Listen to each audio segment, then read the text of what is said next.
नमस्कार, स्वागत है आपका सीएनबीसी आवाज और मोतीलाल ओसवाल स्टूडियोज में। मैं हूं मनीषा गुप्ता और आप देख रहे हैं कमोडिटी राउंडअप। आज हम बात करेंगे सोने की, जहां पर कुछ बहुत सपोर्ट फिर से लौटता हुआ नजर आया है। ट्रम्प टैरिफ्स को लेकर जो अनसर्टनिटी है उसका सेफ हेवन बाइंग हमने यहां पर सोने में कुछ बहुत बनता हुआ देखा। साथ ही बात करेंगे यहाँ पर बेस मेटल्स की, जहाँ पर आज काफ़ी चॉपीनेस देखने को मिली है। मेक्सिको और कनाडा और चाइना पर जिस तरह से अब यहाँ पर टैरिफ्स हैं और जिस तरह से ये कंट्रीज रिटेलिएटरी टैरिफ्स की बात कर रही हैं और फिर यूएस वहाँ पर रेसिप्रोकल टैरिफ्स की बात कर रहे हैं, क्लियरली ये मैटर फार फ्रॉम ओवर है और आगे जाकर यहाँ पर क्या प्राइसेस देखने को मिल सकते हैं, इस पर भी करेंगे चर्चा। साथ ही बात करेंगे कच्चे तेल की, जो कि करीबन 3 महीने के लोज पर अब कारोबार करता हुआ नजर आ रहा है। टैरिफ्स की जो अनसर्टनिटी है वो तो है ही, साथ ही साथ ओपेक और एलाइज यहाँ पर उत्पादन अप्रैल से बढ़ा सकते हैं और शायद कुछ सैंक्शंस हम यहाँ पर रशिया से हटता हुआ देखें, यानी कि रशियन ऑयल भी यहाँ पर अब ग्लोबल मार्केट्स में आ सकता है, तो उसका भी इम्पैक्ट प्राइसेस पे है। इन सब पर बात करने के लिए हमारे साथ हैं India Boolean and jewellers association के सेक्रेटरी सुरेंद्र मेहता, मोतीलाल ओसवाल से किशोर नारने और एनर्जी एक्सपर्ट नरेंद्र तनेजा। शुरुआत यहाँ पर सबसे पहले सोने के साथ कर लेते हैं, क्योंकि निचले स्तरों पर कुछ खरीदारी अब यहाँ पर देखने को मिली है एंड बाजार एब्सोल्युटली यहाँ पर टैरिफ्स के ऊपर नजर रखे हुए है। किशोर, पहले तो एक सेंस यहाँ पर ग्लोबल मार्केट्स की तरफ से, क्योंकि टैरिफ्स हैं, रिटेलिएटरी टैरिफ्स हैं और फिर रेसिप्रोकल टैरिफ्स हैं। अब आगे किस तरह के और टैरिफ्स यहाँ पर आ सकते हैं, I think we are following short of words there. लेकिन जिस तरह का सिनेरियो आज है, जब हमने टैरिफ्स आज से इमीडिएट इफेक्ट से आते हुए देखे हैं, क्या इम्पैक्ट सबसे पहले आप गोल्ड पर देखते हैं? Good morning Manisha. I think the trade war has just begun, volatility has just begun. So आप पिछले 2-3 महीने का जो वॉलेटिलिटी अगर देखेंगे, नवंबर के बाद से जब से ट्रम्प का री इलेक्शन का न्यूज़ आ गया है, markets have been quite volatile and volatile से ज़्यादा एक्चुअली कि much under the downward pressure, because most of the future earnings specially वो क्वेश्चन मार्क है। मोस्ट ऑफ द बिजनेसेस के लिए फ्यूचर क्वेश्चन मार्क में है कि बिकॉज ऑफ द टैरिफ्स का अनसर्टेनिटी की वजह से कौन सा सेक्टर में क्या इम्पैक्ट आने वाला है, वो बहुत ही मतलब अनसर्टेनिटी ज़्यादा था। So gold naturally has benefited, but even dollar में भी जो वॉलेटिलिटी है, आई थिंक वो कहीं ना कहीं गोल्ड को बहुत ज़्यादा अपसाइड में टिकने भी नहीं दे रहा है। तो we have seen some correction in gold also. So फिलहाल के लिए इमीडिएट अगर बेसिस पे बात करें, जो करंट सिचुएशन है कि जैसा कनाडा एंड मेक्सिको का टैरिफ्स है एंड जो चाइना का जो नया टैरिफ्स है, आई थिंक एकदम जो आजकल का जो लेटेस्ट सिचुएशन के हिसाब से आई थिंक गोल्ड में पॉजिटिव रहना बेहतर रहेगा एंड यहाँ पे बाई साइड पर रहना चाहिए, बिकॉज ग्लोबली एक रिस्क ऑफ सिनेरियो तो रहेगा। रिस्क ऑफ में आपको गोल्ड बढ़ते हुए नजर आएगा। सो इंडियन मार्केट्स में अगर देखेगा तो शॉर्ट टर्म में 86,500, 87,000 तक भी अपसाइड है।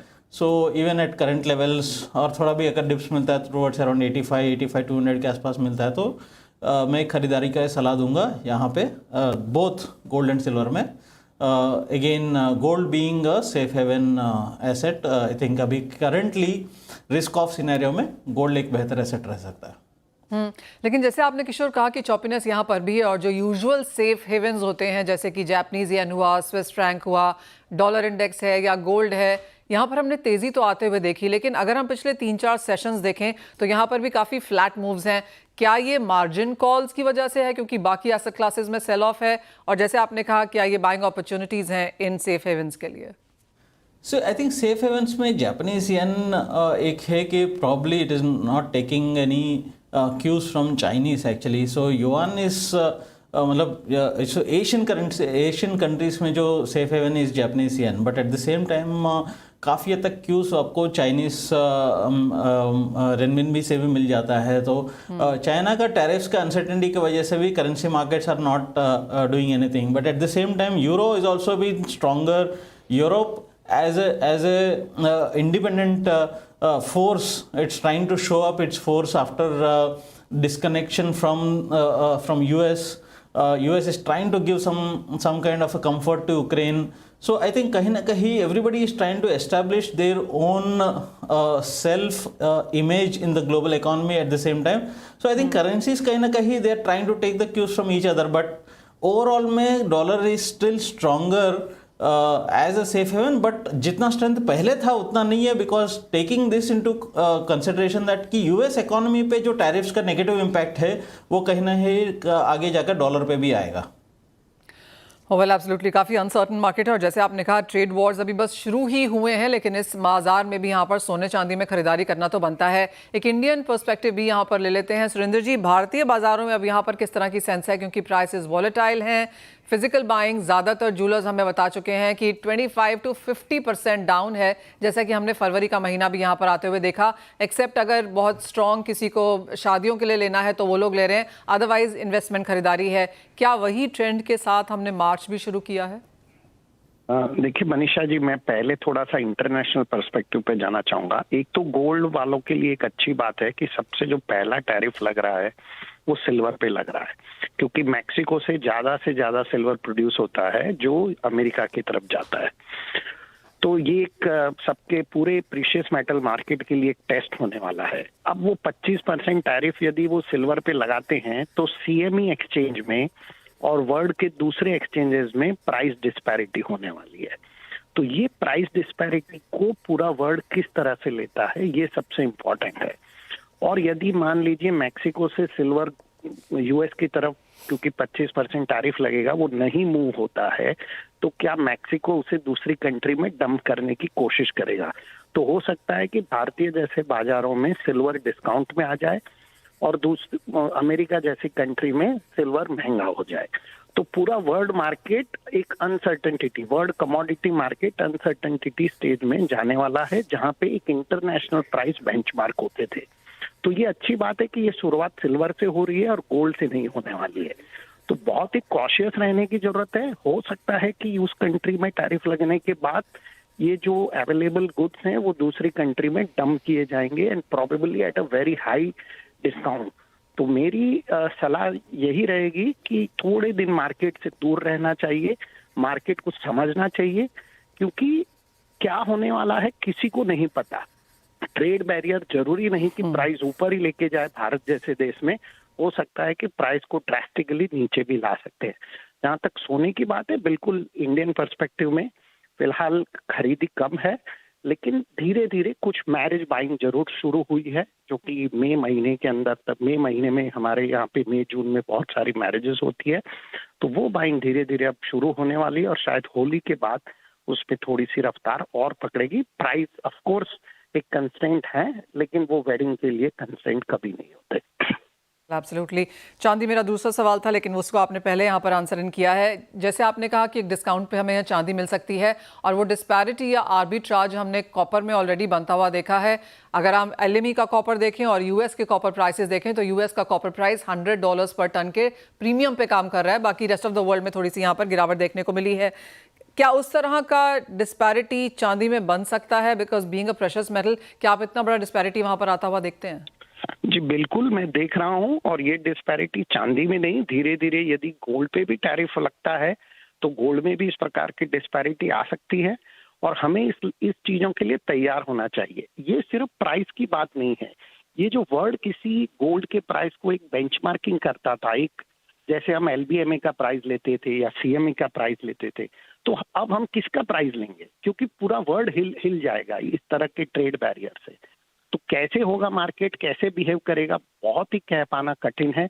लेकिन जैसे आपने बताया कि कॉपर में हमें दूसरे बाजारों में प्राइसेस कम दिखते हैं और वहां पे अमेरिकन बाजारों में प्राइसेस ज्यादा दिखते हैं, सिमिलर सिचुएशन भारतीय बाजारों में हो सकती है। फॉर सिल्वर अंडरस्टैंडेबल है, बिकॉज वो एक इंडस्ट्रियल मेटल है। आपको लगता है इस तरह की कोई सिचुएशन गोल्ड में यहाँ पर बनती हुई नजर आएगी? ऑफ कोर्स हम ग्लोबल मार्केट्स में गोल्ड सिल्वर में एक प्रीमियम डिस्काउंट वेरियस मार्केट्स में आता हुआ देखते हैं, लेकिन जो हमने कॉपर में देखा है या जो हम सिल्वर में एंटिसिपेट कर सकते हैं क्योंकि इंडस्ट्रियल कमोडिटी है, गोल्ड में वो होना थोड़ा मुश्किल है, या आपको लगता है वो थोड़े समय के लिए होगा?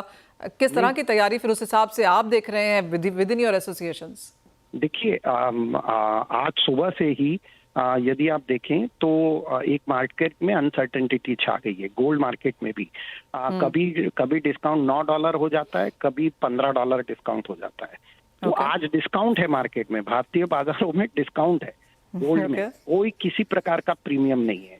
और ऑफ कोर्स लेकिन ये डिस्काउंट की वजह से थोड़ी सी बाइंग होती हुई, जनरेट होती हुई नजर आ रही है। तो जैसे मैंने कहा, ये कोई जरूरी नहीं कि प्राइसेस अपवर्ड ही मूव करेंगे, और गोल्ड में भी ऐसा हो सकता है। यदि यूएस में गोल्ड पे भी टैरिफ लगता है, तो भारतीय बाजारों में जरूरी नहीं कि प्राइसेस ज्यादा ही होंगे, यहाँ पे डिस्काउंट में भी गोल्ड अवेलेबल होता है। वेल ऑल राइट सुरेंद्र जी, बहुत शुक्रिया साथ जुड़ने के लिए। तो क्लियरली वो जो टैरिफ्स का इम्पैक्ट है वो हम अच्छे तरीके से यहाँ पर बाजारों में आता हुआ देख सकते हैं। और ऑफ कोर्स इंडियन मार्केट की जहाँ तक बात है, खरीदारी यहाँ पर कुछ कमजोर होती हुई नजर आई है। कॉशियसनेस है बाजार में, आगे किस तरह की स्थिति बन सकती है इस पर भी नजर होगी। किशोर, चांदी को लेकर अब जिस तरह से यहाँ पर सुरेंद्र जी ने बात की, आपकी क्या सेंस बन रही है? आई थिंक चांदी को लेकर भी शॉर्ट टर्म तो बुलिशनेस है ही है, इसमें कोई ज़्यादा डाउट नहीं है। बट आई थिंक ये 96,000 से लेके 98,000 के बीच में काफ़ी हद तक रेसिस्टेंसेस आ रहे हैं, इसको पार करना थोड़ा सा मुश्किल लग रहा है फ़िलहाल के लिए। But in my opinion actually कि ये जस्ट टाइम बीइंग इसको टाइम लग रहा है। बट आई थिंक ओवरऑल 34 जो डॉलर्स है, डॉलर लेवल है, आई थिंक वो कहीं ना कहीं वो ब्रेक होना बाकी है। सो इन माई कंटेंशन इज दैट कि जब तक $30 के ऊपर है इसका अपसाइड मोमेंटम चालू रहेगा। And even at current level में बहुत ही स्ट्रॉन्ग बाय रिकमेंडेशन दे सकता हूँ सिल्वर में। एंड इवन अगर मेक्सिको का अगर सिल्वर अगर थोड़ा मार्केट्स में आते हैं तो but that's only tariff disparity के हिसाब से आपको थोड़ा सा प्राइसेस में ये मिलेगा, but it will not change the trend of the silver prices. तो मेरे हिसाब से $30 का जो डाउन साइड जो सपोर्ट है जब तक वो बरकरार है, इसमें सिल्वर में अपसाइड जारी है। Our long term targets are still $42, अभी भी उसमें कोई ज़्यादा बदलाव नहीं है। सो 1,11,000 1,12,000 के आसपास का जो इंडियन मार्केट्स का जो टारगेट्स है वो अभी भी बरकरार है। ऑल राइट, तो बुलिशनेस यानी कि $42 तक यहाँ पर चांदी जा सकती है। किशोर, एक फाइनल सवाल यहाँ पर मेटल्स पे, चॉपीनेस यहाँ पर लगातार बनती हुई नजर आई है, लेकिन overall within the metals as well, copper में यहाँ पर जिस तरह का परफॉर्मेंस है वो मोर और less on the steady side है। राइट। तो आई थिंक यहाँ पे अगेन चाइनीज टैरिफ्स कहीं ना कहीं जो अनसर्टेनिटी है मेटल्स को थोड़ा सा दबा के रखा हुआ है। बट शॉर्ट टर्म में मुझे लगता है कि यहाँ पे एक पॉजिटिव ट्रेंड बन सकता है। खास करके हम एक्सपेक्ट कर रहे हैं कि चाइना का जो स्टिमुलस है वो प्ले आउट होगा somewhere in the middle of 2025। So somewhere in July August के आसपास आपका जो स्टिमुलस का जो इम्पैक्ट है वो नज़र आना शुरू हो जाएगा। सो ओवरऑल ट्रेंड अपसाइड है, but I think short term के लिए एक रेंज बाउंड मार्केट एक्सपेक्ट कर सकते हैं। एल्यूमिनियम में मैं एक बार के लिए बाइंग का सलाह दूंगा, 260 हाफ के आसपास तक भी आपको टारगेट्स हो सकता है। And on the other metals I think copper एक अगेन शॉर्ट टर्म में बुलिश हो सकता है। बट अगेन एब्सोल्युटली अगर आप विद इन नेक्स्ट 15-20 डेज, एक महीने का अगर देखें तो रेंज बाउंड मार्केट है। बट अगर if you are looking at 3 months kind of a perspective, we are bullish on metals as well. All right, तो खरीदारी यहाँ पर सोने चांदी में निचले स्तरों पे की जानी चाहिए। और जहाँ तक मेटल्स की बात है, एल्यूमिनियम में एक बाइंग स्ट्रैटेजी है और मेटल्स अगले 3-4 महीने के लिहाज से यहाँ पर ऑन द पॉजिटिव साइड ही नजर आते हैं। वेल, इसी के साथ लेंगे एक छोटा सा ब्रेक। जब लौटेंगे तो बात यहाँ पर करेंगे एनर्जी मार्केट्स भी, नजर डालेंगे यहाँ पर कुछ कमोडिटीज पर।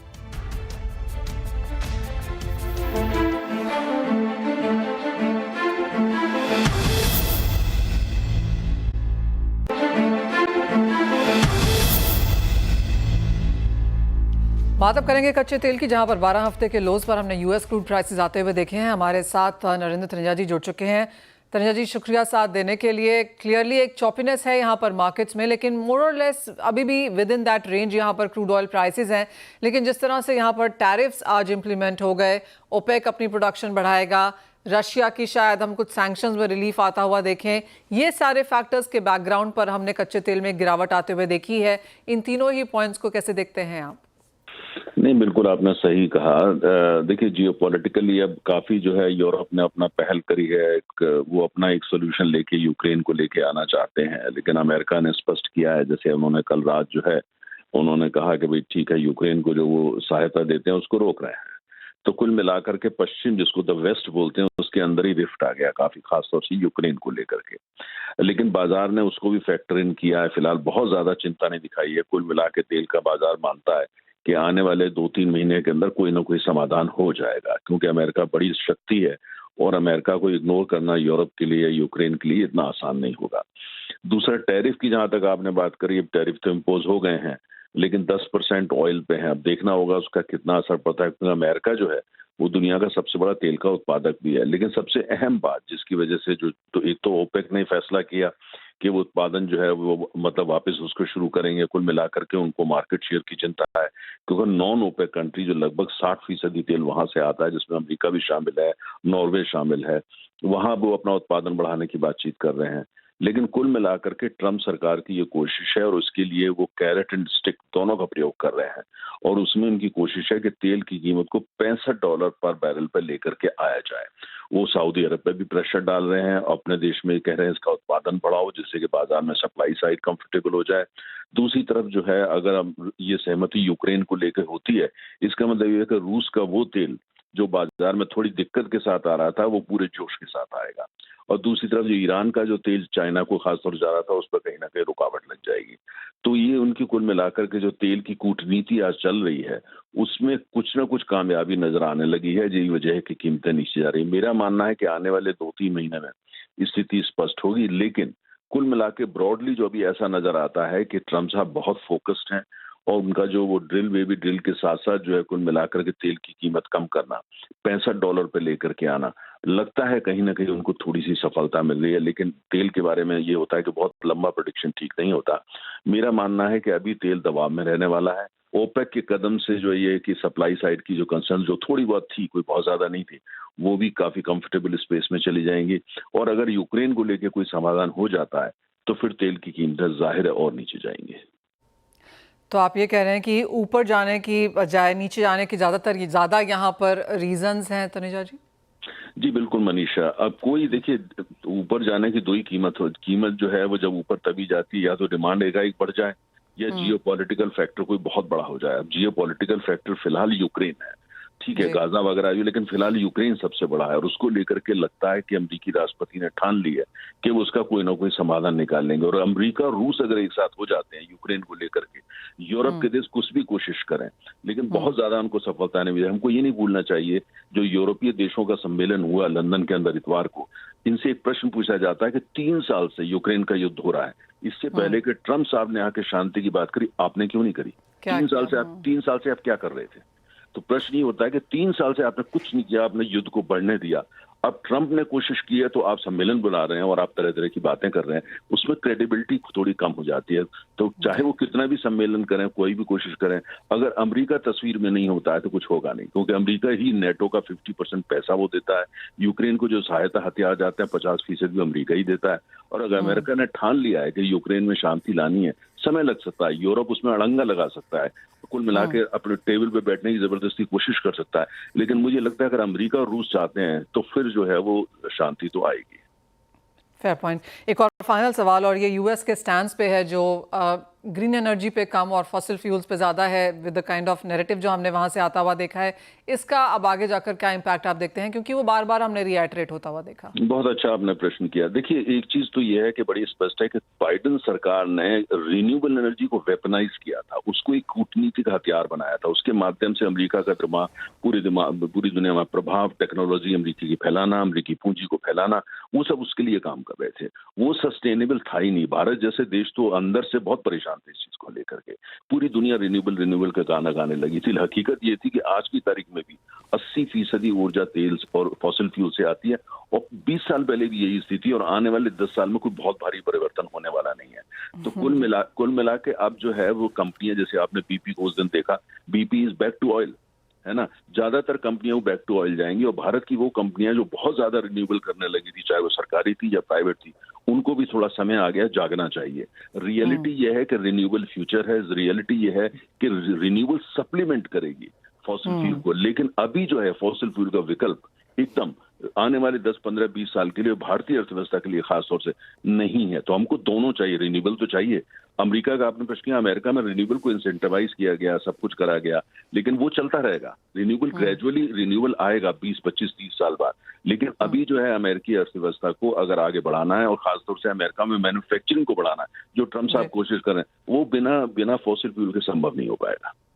Fair point that. Narendra ji as always बहुत शुक्रिया साथ जोड़ने के लिए और उन सभी चीज़ों पर यहाँ पर डिटेल में बात भी करने के लिए। वेल दैट्स व्यू कच्चे तेल पे आता हुआ कि 65 तक यहाँ पर यूएस सरकार लेके आना चाहती है, 68 के आसपास हम ऑलरेडी यहाँ पर हैं। तो क्लियरली जिस तरह की बातचीत यहाँ पर शुरू हुई है उसका एक इम्पैक्ट हमने यूएस क्रूड ऑयल प्राइसेस में आता हुआ देखा है। वेल इसी के साथ एक ब्रेक का समय है, लेकिन आप बने रहिए हमारे साथ, हम ब्रेक के बाद लेकर आएंगे इक्विटी मार्केट्स पर फोकस।